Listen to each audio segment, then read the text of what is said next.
Аузубиллахи Бисмиллахир-рахманир-рахим. Аллаға мадақ болсын, пайғамбарымызға салават болсын. Барша мұсылман қауымының Рамазан айында ұстап жатқан оразалары қабыл болсын. Жаратушы Алла осы Рамазан айда бізге қадір кешін нығмет етіп берді. Бүгін Алла қаласа қадір кеші. Осыған орай Келес ауданының барлық имамдармен бірге ұйымдасып, осы елге, халыққа, жағдайы төмен отбасыларға, көп балалы отбасыларға тарататын осы жаңағы азық-түліктеріміз бар. Осыны біз Құдай қаласа үлестірейін деп жатырмыз. Алла барша осы жасап жатқан игі істерімізді қабыл еткен болсын. Осы Рамазан айындағы бір жақсылық басқа айлардағы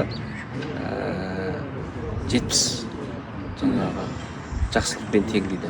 Осы Рамазан айдағы бір жақсылық басқа айларда жаңағы парызбен тең, ал осы Рамазан айдағы парыз орындаса басқа айлардағы 70 парызбен тең дейді.